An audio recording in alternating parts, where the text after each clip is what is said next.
یا رسول اللہ وعلی آلک وصحابک یا خاتم النبیین۔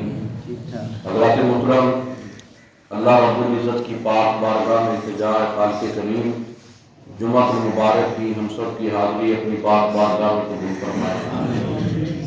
سامعین محترم، رجب شریف کے آخری ایام ہیں، 27 رجب شریف کی مبارک گھڑیاں جو گزری، جو اللہ رب العزت نے ہمیں عطا فرمائی، یہ منسوب ہے سید کائنات فخر موجودات حضرت محمد مصطفیٰ صلی اللہ علیہ وسلم کی معراج پاک کے ساتھ۔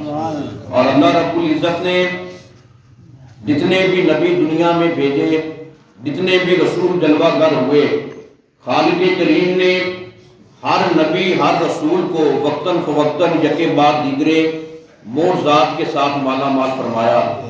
کسی کو 1 معجزہ، کسی کو 2 معجزے، کسی کو 5 معجزے، کسی کو 7 معجزے، بلکہ یہ حقیقت کھل کر سامنے آتی ہے کہ کسی نبی کے نام میں معجزہ، کسی کے کلام میں معجزہ، کسی کے دم میں معجزہ، کسی کے قدم میں معجزہ، کسی کے عصا میں معجزہ، کسی کے ید بیضا میں معجزہ، کسی نبی کی نگاہ میں معجزہ، کسی کی دعا میں معجزہ۔ جب باری آئی آمنہ کے لال کی، عبداللہ کے در یتیم کی، حبیب پروردگار کی، سید ابرار کی، احمد مختار کی، اللہ رب العزت نے جب آپ کو دنیا میں مبعوث فرمایا، جب آپ کی تخلیق کا مرحلہ مکمل ہوا، رب العالمین نے یہ ارشاد فرمایا، اے میرے نبی، پہلے جتنے بھی نبی میں نے بھیجے وہ مجھ سے معجزے مانگتے آئے، لیکن میں نے تمہیں سر بسر معجزہ بنا کر دنیا میں بھیجا ہے۔ سر کے مبارک بالوں سے، منہ مبارک سے لے کر پاؤں کے طیب و طاہر ناخنوں تک اگر کوئی نبی معجزہ بن کر دنیا میں آیا ہے وہ محمد عربی کی پاک ذات ہے۔ اور یہ حقیقت کائنات والوں پر آشکار ہو گئی کہ چہرہ والضحیٰ معجزہ، ذوالفضا سجا معجزہ، والنجم کی ادا معجزہ، الکوثر کی عطا معجزہ، یاسین کی ندا معجزہ، حامین کی ضیاء معجزہ۔ اور یہ پوری کائنات میں رب العالمین نے اعلان فرما دیا، یا ایھا الناس قد جاءکم برہان من ربکم۔ اور عبداللہ ابن عباس اور سارے جید جمہور مفسرین امت یہ بیان کرتے ہیں ان المراد بالبرہانی هو النبی صلی اللہ علیہ وسلم۔ اگر اس کائنات میں اللہ کی بارگاہ سے جو معجزہ بن کر آیا وہ مدینے والے کی پاک ذات ہے، اس لیے کہ اس نے یوسف دم عیسیٰ ید بیضا داری، آنکھ خوبہ ہمہ دارن تو تنہا داری۔ اس لیے کہ میرے نبی کی خلوت بھی معجزہ، جلوت بھی معجزہ، اٹھنا بھی معجزہ، بیٹھنا بھی معجزہ، سونا بھی معجزہ، جاگنا بھی معجزہ، آپ کا مدینہ طیبہ میں جلوہ گر ہونا معجزہ، مکہ مکرمہ میں ایام شب و روز گزارنا معجزہ، مولا علی کی مبارک طیب و طاہر گود میں سر رکھ کے آرام کرنا یہ بھی میرے نبی کا معجزہ۔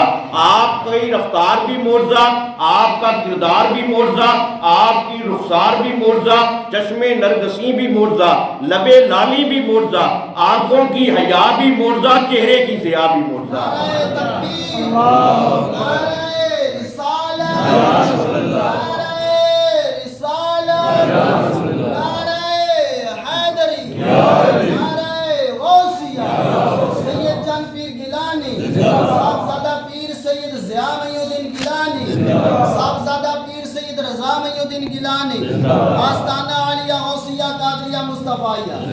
اور شب معراج کو یہ راز آشکار ہوا کہ وہاں پر سید الملائکہ کو بھی دم مارنے کی اجازت نہیں، روح الامین سدرہ کا امام اور خطیب بھی وہاں پر نہیں جا سکتا، جہاں پر ایک ایسے بشر کی رسائی ہوئی جو افضل البشر ہے، جو امام البشر ہے، جو پوری کائنات کے سارے بشروں کا، سارے انسانوں کا سردار ہے، اس کی رسائی وہاں تک ہوئی کہ اس نے وہاں پر جا کر رب العالمین کا جمال دیکھا، رب العالمین کے جمال کی تلاوت کی، رب العالمین کے جلووں سے اپنی جھولی کو معمور کیا، فیض یاب کیا، بامراد کیا۔ اور کسی نبی نے بھی آ کر یہ اعلان نہیں کیا من رانی فقد رال حق، اے لوگوں جس نے بھی محمد عربی کو دیکھ لیا اسی نے خدا کو دیکھ لیا۔ جب آپ سے اس کیفیت کے بارے میں حضرت ابوبکر صدیق نے عرض کیا آقا یہ جو آپ نے فرمان صادر کیا اس کی حکمت کیا ہے؟ آپ نے یہ فرمایا رأیت ربی فی احسن صورت، اے ابوبکر صدیق مجھے قسم ہے رب ذوالجلال کی، جیسے میرے رب العالمین کی شان قدرت تھی اسی کے مطابق محمد عربی نے اپنے رب کا دیدار کیا ہے۔ وقت دیدار کرانے والا دیدار کراتا رہا اپنی دست مشیت کے مطابق، اپنی رضا کے مطابق، مرضی کے مطابق، اور محمد عربی آپ کے دیدار کے جلوے اپنی جولی میں سمیٹتا رہا۔ یہ ہے معراج کی حقیقت۔ اور پھر قیامت تک کے لیے آنے والے مسلمانوں کو اللہ نے یہ پیغام محبت دے دیا۔ کوئی مسلمان یہ خیال بھی ذہن میں نہ لائے کہ صدیوں کا سفر، سالوں کا سفر کیسے طے ہوا۔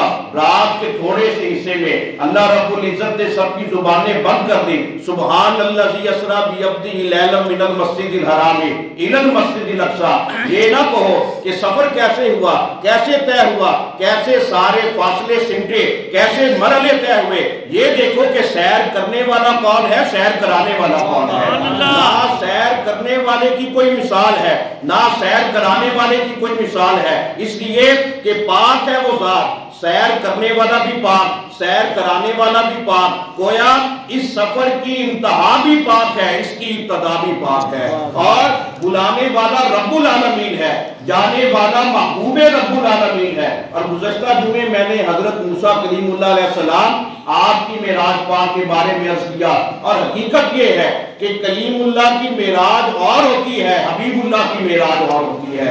اور یہ بات عقیدے کے اعتبار سے اپنے ذہن میں بٹھا لیجئے۔ حضرت موسیٰ کلیم اللہ علیہ السلام نے کوہ طور پر اللہ رب العزت کی آپ دیکھیے کہ صفاتی تجلی کا مشاہدہ کیا، ذاتی تجلی نہیں تھی۔ التجائیں کرتے رہے، دعائیں مانگتے رہے۔ اللہ رب العزت نے کوہ طور پر اپنی صفاتی تجلی کو آشکار کیا، اور صفاتی تجلی کی تاب نہ لاتے ہوئے کوہ طور جو تھا وہ ریزہ ریزہ ہو گیا، سرما بن گیا۔ اب آپ خود دیکھیے موسیٰ کلیم اللہ بے ہوش ہو گئے، اور یہ صفاتی تجلی کا مشاہدہ ہے۔ ذرا خود دیکھیے کیا شان ہے محمد عربی کی، آقا مدینے والے کی، ہمارے کریم نبی کی، کہ آپ نے اللہ کی صفاتی تجلی کو نہیں دیکھا، ذاتی تجلی کو دیکھا ہے، اور کیسا وہ عظیم مقام ہے۔ اور موسیٰ علیہ السلام نے جب کوہ طور پر صفاتی تجلی کو دیکھا، موسیٰ سینکڑوں میل دور کسی بھی مقام پر ہوتے، اپنے گھر کے باہر یا باہر دور دراز مقامات پر اگر کیڑی چیونٹی بھی نہیں تھی، موسیٰ کلیم اللہ کو اس کے چلنے کی بھی آواز سنائی دیتی ہے۔ یہ موسیٰ کی معراج ہے۔ ذرا اپنے نبی کی معراج دیکھیے، کلیم محب ہوتا ہے، حبیب محبوب ہوتا ہے، کلیم طالب ہوتا ہے، حبیب مطلوب ہوتا ہے، کلیم جو ہوتا ہے وہ عاشق ہوتا ہے، حبیب معشوق ہوتا ہے، کلیم وہ ہے جو التجائے کرے میرے مولا مجھے اپنا دیدار کرا، حبیب وہ ہوتا ہے جسے خود رب العالمین اپنے دربار میں بلائے۔ اس لیے کہ کلیم کی معراج اور ہے، حبیب کی معراج اور ہے۔ اور جب میرے نبی وہاں پر تشریف لائے، جب آپ اللہ کے دربار میں حاضر ہوئے، اور امام فخر الدین رازی رحمۃ اللہ علیہ نے یہ نقطہ اخذ کیا ہے کہ براق کو پیش کرنے کی کیا ضرورت تھی، رب العالمین براہ راست بھی اپنے نبی کو بلا سکتا تھا۔ یہ اس لیے دنیا والوں کو یہ پتہ چل جائے، کوئی یہ نہ کہے، قیامت تک آنے والے مسلمانوں کے لیے پیغام ہے کہ میرے نبی کو روحانی معراج نہیں ہوئی، جسمانی معراج ہوئی ہے۔ براق پیش ہوا ہے، براق پر سوار ہو کر سارے انسانوں کا سردار آمنہ کا لال محمد عربی اللہ کے دربار میں حاضر ہوا ہے۔ اور حضرت وارث شاہ رحمۃ اللہ علیہ آپ نے اسی مقام کی منظر کشی فرمائی، اے معراج رسول برحق سمجھو، جامع نور دا پین پوشاک کیتا، جسے وہم گمان بھی جانا نہیں، سیر و چونکی نبی پاک کیتا۔ یہ ہے وہ معراج کی حقیقت کہ بشریت نے جب نور کا لبادہ پہنا، نور کی پوشاک پہنی، رب العالمین کے دربار میں جب حاضر ہوئے، جب یہاں پر آ کر سدرہ کے مقام پر جبریل رکے، میرے آقا نے فرمایا کہ جبریل یہاں پر کیوں رکے ہو؟ جبریل نے عرض کیا آقا یہ میری جائے قامت ہے، جائے قیام ہے، اور میں یہ چاہتا ہوں یہاں پر 2 رکعت نماز نفل پڑھیں۔ میرے آقا نے یہ فرمایا اس میں کیا حکمت ہے؟ جبریل نے عرض کی آقا میں یہ چاہتا ہوں آپ کے قدموں کی برکت سے یہ جگہ بھی پاک ہو جائے۔ اب سدرہ کا مقام ہے، جبریل فرشتوں کا سردار ہے، اس کا عقیدہ یہ ہے، تمنا یہ ہے جب یہاں پر قدم محمد عربی کے پڑ جائیں گے یہ جگہ بھی پاک ہو جائے گی۔ اب پھر جبریل نے عرض کیا تھا آگے کی جتنے بھی رستے ہیں، جتنی بھی منزلیں ہیں، جتنے بھی سفر ہیں، میں اس بارے میں کچھ نہیں جانتا، اب آگے آپ جانے یا بلانے والا رب جانے۔ اب کیسے میرے آقا گئے، وہاں پر کیا کچھ دیکھا، بندہ الفاظ کا عملی طور پر جامع نہیں پہنا سکتا، بس یوں سمجھئے کہ معراج کا اہل سنت کی عقائد کی روشنی میں پیغام یہ ہے وہاں پر اللہ نے اپنے نبی کو کیا عطا فرمایا، یا دینے والا رب جانتا ہے یا لینے والا محمد عربی جانتا ہے، یا جھولی بھرنے والا رب جانتا ہے یا جھولی پھیلانے والا مدینے والا جانتا ہے۔ اللہ نے کیا کچھ عطا کیا، کیا کچھ عطا کیا، اور معراج کا سب سے بڑا تحفہ جو عظیم اور جید چیز ہمیں عطا ہوئی ہے وہ میرے آقا نے ہمیں نماز کی صورت میں عطا فرمائی۔ الصلاۃ معراج المومنین، اے میرے غلاموں میری معراج یہ ہے میں نے رب کا جمال دیکھا، رب کے جمال کی تلاوت کی۔ اگر میرا کوئی امتی معراج چاہتا ہے وہ نماز میں سجدہ کرے گا، اللہ کی بارگاہ میں قیام کرے گا، رکوع کرے گا، سجدہ کرے گا، اللہ رب العزت اسے بھی معراج عطا فرمائے گا۔ گویا میرے نبی کی معراج یہ ہے عرش مولا پر تشریف لے کر گئے، آپ کے امتی کی معراج یہ ہے جب وہ رب کے سامنے جھکتا ہے اللہ اسے بلندی عطا کرتا ہے۔ اور یہ وہ عقیدہ ہے، یہ وہ محبت کی معراج ہے، اور معراج سے تشریف لانے کے بعد میرے آقا کریم صلی اللہ علیہ وسلم نے جہاں پر بہت سارے مشاہدات ہمیں عطا فرمائے، وہیں پر آپ نے یہ بھی فرمایا، عبداللہ ابن عباس کو یہ حکم دیا، میں جنت کے دروازے کے قریب سے گزرا، جب میں نے جنت کے دروازے کی طرف دیکھا تو وہاں پر تالا پڑا ہے، دروازہ بند ہے۔ میں نے جبریل سے پوچھا اے جبریل یہ تالا کیسے کھلے گا؟ جب میں نے دوبارہ چہرہ اٹھایا جنت کے دروازے پر جلی حروف کے ساتھ یہ تحریر ابھر آئی، لا الہ الا اللہ محمد رسول اللہ، علی حبیب اللہ، الحسن والحسین صفوۃ اللہ، فاطمہ امۃ اللہ۔ کلمہ طیبہ اوپر ہمارے ایمان کی بنیاد وہ درج ہے، کلمہ طیبہ کے نیچے لکھا ہے علی اللہ کا دوست ہے، حسنین کریمین اللہ کے چنے ہوئے ہیں، فاطمہ اللہ کی بندی ہے۔ میرے آقا نے یہ فرمایا کسی قسم کی غلط فہمی میں نہ رہنا، جنت کا دروازہ ہر کسی کے لیے نہیں کھلے گا، اس کے لیے کھلے گا جس کے دل میں آل محمد کا پیار ہوگا۔ نعرہ تکبیر، نعرہ رسالت، پانچ نعرہ پانچ سوا لاکھ، نعرہ حیدری، نعرہ غوثیہ، آستانہ عالیہ غوثیہ قادریہ مصطفیہ۔ اور معراج کا سبق یوں بھی سمجھیں کہ جب کافر مشرک اور منافق سارے اکٹھے ہو کر جب انہیں خبر ملی وہ یہ کہنے لگے عقل اس بات کو تسلیم نہیں کرتی کہ رات کے قریب حصے میں کیسے ایک بندہ جو ہے وہ سیر کر کے آ جائے، ہر چیز اسی طرح، کائنات کا نظام بھی رکا رہے، بستر بھی گرم رہے، اسی طرح پانی بھی چلتا رہے، زنجیر بھی ہلتی رہے، یہ بات سمجھ میں نہیں آتی۔ وہ کہنے لگے کہ ابو بکر اپنے آپ کو بڑا صاحب علم کہتا ہے، بڑا عقل والا کہتا ہے، ہم اس سے جا کر پوچھتے ہیں۔ جب ابو بکر صدیق سے کہا گیا کہ یہ بات ہے تم کیا کہتے ہو، آپ نے یہ فرمایا کہنے والا کون ہے؟ سارے کافر مشرک کہنے لگے اب بات بنتی نظر آ رہی ہے، ابو بکر انکار کرے گا۔ جب انہوں نے کہا جس نبی کی غلامی کا تم دعویٰ کرتے ہو عبداللہ کے بیٹے محمد عربی کا یہ فرمان ہے، ابو بکر صدیق کھڑے ہو گئے۔ آپ نے یہ فرمایا اگر میرے آقا نے فرمایا ہے انہوں نے سچ فرمایا ہے، اس لیے کہ آپ کی زبان مطلوب جب بھی کھلتی ہے اس پر حق جاری ہوتا ہے۔ اس وقت جب میرے آقا کو پتا چلا کہ ابو بکر نے یوں تصدیق کی ہے، میرے آقا کریم منبر پر تشریف لائے، 3 مرتبہ یہ اعلان کیا یا ابی بکر انت صدیق فی الدنیا و فی الآخرہ، اے ابو بکر تم دنیا میں بھی صدیق ہو آخرت میں بھی صدیق ہو۔ تیسری مرتبہ آپ نے یہ فرمایا تم خالی صدیق نہیں ہو، یا ابی بکر انت صدیقی اکبر، اے ابو بکر تم سارے سچوں سے بڑے سچے ہو، صدیقی اکبر ہو۔ اب ذرا خود فیصلہ فرمائیں جنہوں نے اپنے نبی کے معجزے کی تصدیق کی وہ خالی صدیق نہیں بنتے، صدیق اکبر بن جاتے ہیں۔ یہ شان ہے غلامان مصطفیٰ کی۔